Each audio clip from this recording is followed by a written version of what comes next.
आदाब व नमस्कार, मैं महफूज आलम। आप देख रहे हैं सहाफ़त मीडिया। लोकसभा चुनाव को लेकर तमाम सियासी पार्टियों की तैयारियां शुरू हो गई है। ये माना जा रहा है कि एनडीए और इंडिया गठबंधन के बीच लोकसभा का चुनाव होगा, लेकिन कई सियासी पार्टियां ऐसी भी हैं जो इन दोनों गठबंधन में शामिल नहीं है। उसमें एमआईएम भी है। हम बात करेंगे एमआईएम के प्रदेश अध्यक्ष अख्तरुल ईमान साहब से। अख्तरुल ईमान साहब, हमारे प्रोग्राम में आपका सबसे पहले स्वागत है।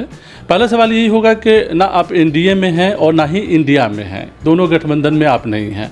और ये कहा जाता है कि एमआईएम जिस कंस्टिट्यूएंसी से चुनाव लड़ती है तो फ़ायदा कहीं ना कहीं एनडीए को जाता है, यानी सीधे तौर पर कहें तो बीजेपी को मिलता है। ये भी लोग आरोप लगाते हैं। इन तमाम चीज़ों पर क्या कहेंगे आप? आपकी तैयारी कैसी है? देखिए, मैं एनडीए में नहीं हूँ, आईएनडीए में भी नहीं हूँ। तो मामला ये है कि पहले ये गौर कीजिए कि मैं क्या चाहता हूँ। इस वक्त मुल्क में जो सियासी जमातें हैं वो इक़्तिदार में आला कुर्सी चाहती हैं, वज़ीर आज़म और वज़ीर आला बनना चाहते हैं।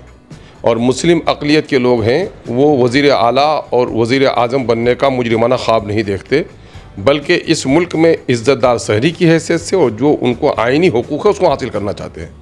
एमआईएम दरअसल शोषितों, दलितों और अक़लियतों के उसी आइनी हक़ और इज़्ज़त की ज़िंदगी की तलबगार है।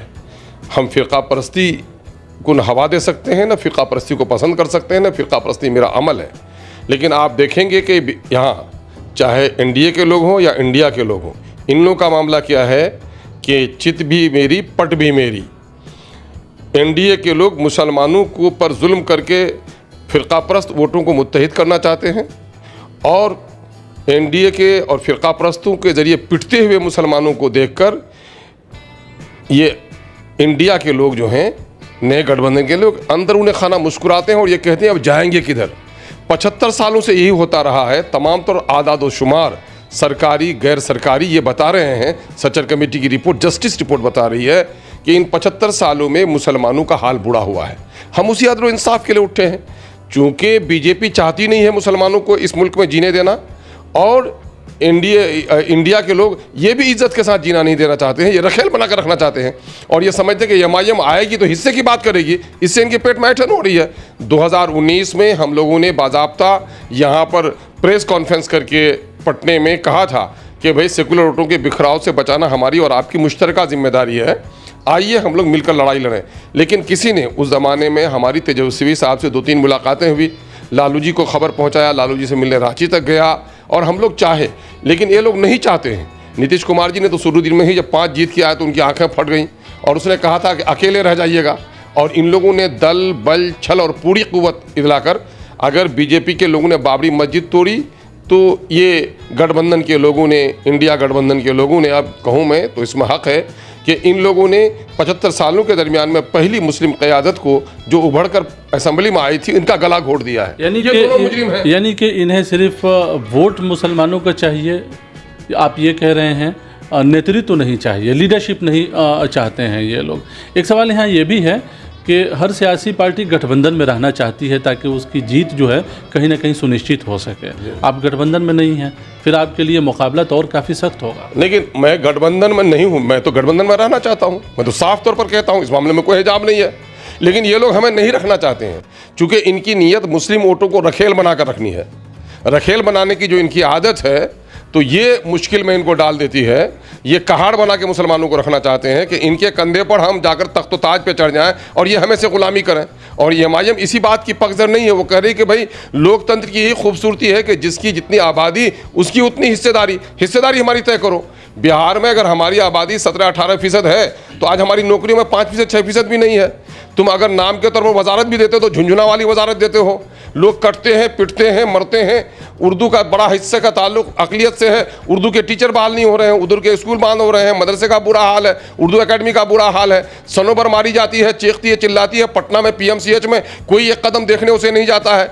सनोबर को गला घोट कर मारा जाता है, गुलनाज को यहाँ मारा जाता है। सनोबर को एक टीचर है 35 साल, दिन दहाड़े उसकी मॉब लिंचिंग होती है समस्तीपुर में और कोई उसकी खबर नहीं ले रहा है। खलील रिजवी को मारा इन लोगों ने, अभी जो ड्राइवर है इसके कत्ल इन लोगों ने किया है। तो बीजेपी के इसमें एलानिया तौर पर मुसलमानों को निशाना बनाया जा रहा है और गैर एलानिया तौर पर यहाँ सब कुछ हो रहा है। तो ये लोग कहीं ना कहीं से मुसलमानों के मसाइल की वकालत नहीं करना चाहते हैं। यही वजह चाह रहे हैं कि साहब MIM जैसी पार्टी ना आए जो हक व इंसाफ की बात करती है।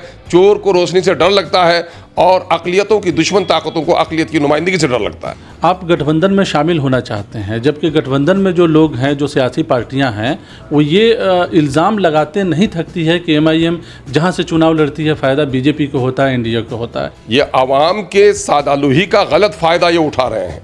यूपी में 2014 में हम इलेक्शन लड़े थे और 80 में 73 सीट कौन जीत कर आए थे। 2014 में भी हम पार्लियामेंट में 1 सीट, ये 2019 में भी पार्लियामेंट में हम 1 सीट बिहार में लड़े, बाकी में तो यही लड़े। तो फिर राजद क्यों नहीं जीत पाई, है ना? हमारी वजह से तो वहाँ कांग्रेसी के लोग जीते। तो ये लोग ये इस किस्म का बहाना बना रहे हैं। मैं बताऊँ ये बात बोलते कौन है? ये आवाम नहीं बोलती। आवाम के मुंह में ये बात ठूसने की कोशिश कर रहे हैं। कौन कर रहे हैं? ये बात कांग्रेसी मिजाज के लोग बोल रहे हैं, ये जदयू के लोग बोल रहे हैं। इनको हया होनी चाहिए जरा सी कि बीजेपी ने बाबरी मस्जिद को तोड़ को फख्र किया और ताला किसने लगाया? हम गुजरात के दंगे को कभी माफ़ नहीं कर सकते। गुजरात में खून बीजेपी ने बहाकर फख्र या जुलूस निकालने की बात कही, लेकिन ये बताइए तो भागलपुर में किसने काटा, कुएं में किसने डाला हमको, मीरठ और मलियाना में किसने किया, टाडा और पोटा में बेकसूर मुसलमानों को जेल के सलाखों में किसने डाला? आतिफ और साजिद की शहादत किसके ज़माने में हुई है? ये कांग्रेसी लोग चूंकि ये समझ रहे हैं कि मेरा राज खुल रहा है, और ये जदयू के लोग भी बोलने लगे हैं आजकल, है ना? जदयू के लोग भी जो अभी यात्रा निकाल रहे हैं, इनका कहीं पे नजर है कहीं पे निशाना। ये दरअसल MIM को निशाना कर रहे हैं। ये भाईचारा यात्रा नहीं है, इनको मुसलमानों को चाड़ा बनाने का यात्रा है। लाचार मुसलमानों को चाड़ा बना लो, यही इनका यात्रा है। ये भी लोग नहीं बोलते थकते। यही नीतीश कुमार है, 20-25 साल जिंदगी जिसकी बीजेपी के साथ गुजरी हो, जिसने पूरे बिहार में बीजेपी को घर घर पहुंचाने का काम किया हो, जिसने गुजरात के दंगे के वक्त से ट्रेन की वजह से हुआ और सेफ्टी इंक्वायरी नहीं करवाई, कभी बाबरी मस्जिद के सामने में एक लफ्ज़ नहीं बोला, मुसलमानों की इज्जत लूटी, चाहे NRC का मसला हो, चाहे तलाक बिल हो, कभी भी इनकी सूरत सामने में नहीं आई अक़लियत नमाजी या सेकुलरिज्म के लिए। ये लोग बोलने लगे हैं। इन लोगों के बोलने की परवाह हम नहीं करते हैं, आवाम इंसाफ करती है। दोनों के कैरेक्टर को लोग देख रहे हैं। लेकिन आप जैसा कह रहे हैं गठबंधन पर भी सवाल उठा रहे हैं, NDA पर सवाल तो पहले से आप उठाते रहे हैं। ऐसे सिचुएशन में लोकसभा के चुनाव में जब आप जाएंगे, क्या लेकर जाएंगे? आपके पास जो है क्या लोग ये भी कह रहे हैं कि उनके पास तो उम्मीदवार ही नहीं है जो वो चुनाव लड़ाएंगे, तो काफ़ी मुश्किल जो है एक रास्ता आपके सामने खड़ा है। नहीं, कोई मुश्किल नहीं है। जब भी इस किस्म के जालिमाना हरकतों के ख़िलाफ़ कोई ताकत उठती है तो उनको दबाया जाता है। आज़ादी की तहरीक जब उठी थी मुल्क में, ऐसे ही लोग डरा रहे थे, ऐसे ही घबरा रहे थे। 1857 की तहरीक आज़ादी को दीवाने तहरीक आज़ादी कहते थे और अंग्रेज़ के चमचे इसे गदर और बगावत कहते थे। तो आज भी कुछ बुज़दिल किस्म के लोग हैं। हम तो माइनॉरिटी के भी कुछ लोगों पर सवाल करते हैं कि आज पासवान की पार्टी बनती है तो यकीनन है कि पासवान के आम लोगों में हिम्मत हौसला जगह है। यादवों की पार्टी बनती है तो यादव भाइयों में हौसला जगह है। कोयरी कुर्मी की पार्टी बनती है तो कोयरी भाइयों में हिम्मत जगी है। लेकिन अक़लियत की पार्टी बनने में क्या होता है, अक़लियतों के कुछ लोग चौधरी हैं जिनकी इन सियासी पार्टियों के साथ एफिलेशन है, वो नहीं चाहते हैं कि अक़लियतों के दरमियान में कोई लीडरशिप उठे, वरना अक़लियतों पर जो चौधराहट कर रहे हैं ये इनके हाथ से निकल जाएगी।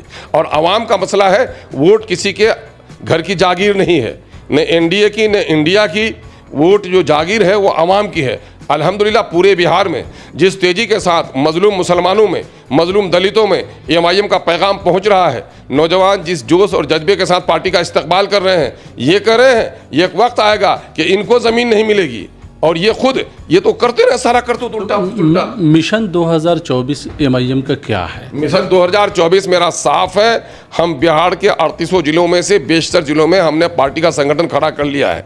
हम तमाम तर इम्कानात वाली सीट तलाश कर रहे हैं और हम अच्छे उम्मीदवार तलाश कर रहे हैं। यकीनन है कि हम अपनी क़ुव्वत भर सीमांचल से बाहर निकलकर हमने जाकर अच्छी नुमाइंदगी की है। गोपालगंज में हमने कुंडी में इलेक्शन लड़ा है। बिहार के 2 पिछले इलेक्शन में भी हम शाहबाद के इलाके में और मगध में भी इलेक्शन लड़े थे।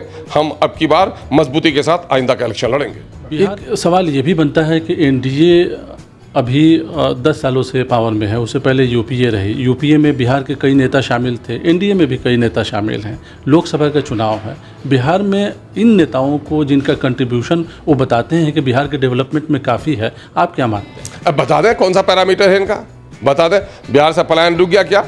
लोगों को बिजली मिल पाई क्या? बिजली की वजह से अभी 2 नौजवानों का बेईमाना कत्ल किया पुलिस वालों ने। अब बिजली मंत्री कहता है कि इस तरह के लोग जो धरना देंगे उन पर गोली चलेगी। कौन सा मामला ठीक हुआ है? तालीम की सूरत हाल क्या रही है? नीतीश सरकार की पूरी कारकर्दगी देख लीजिए आप। दोहरे चरित्र की सरकार है ये। घर घर पहले शराब का लाइसेंस दिया, उसके बाद शराबबंदी की बात कही। शिक्षा के संस्था को पहले बर्बाद कर दिया और उसके बाद शिक्षा के संस्था को सुधारने की बात कही। घर घर बीजेपी आरएसएस को पहुंचाकर पूरे मुल्क, पूरे रियासत में फिरकावाराना कसीदगी पैदा कर दी। अब भाईचारे की यात्रा निकाल रहे हैं। ये दोहरा किरदार, ये दोहरे किरदार के लोग कौन से कर रहे हैं? चाहे जिन पार्टियों में जाइए आप, इन सेकुलर पार्टियों में मुसलमानों का क्या वकार है? अरे बैठने की आगे सब में कुर्सी भी नहीं मिलती है। वो तो मेरा आशियाना जलता है तो कि कुछ लोगों को रोशनी मिल जाती है। जब एमआईएम इन हुकूक की बात करती है तो शर्मन लिहाजन मरवतन मजबूरन उनको आगे में बैठाने की मजबूरी हो रही है। उनकी कुर्सियां भी मेरी वजह से मिल रही हैं। हम जल भी जाएंगे, दुनिया को रोशनी देकर जाएंगे। यही हाल आज हो रहा है हमारा। हम परेशानी के साथ अपनी सियासत जरूर कर रहे हैं, लेकिन अकलियतों के मसाइल पर बोलना हमारी वजह से मजबूरी इनकी हो रही है। आप जान रहे हैं मदरसा बोर्ड का चेयरमैन बनना था क्या?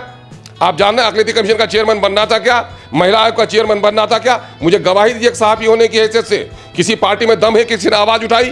बीजेपी तो खुद ही मलाई खा रही थी, उसके मुंह में आवाज नहीं होती इन मामले में। क्या कांग्रेस ने आवाज उठाई? क्या राजद ने?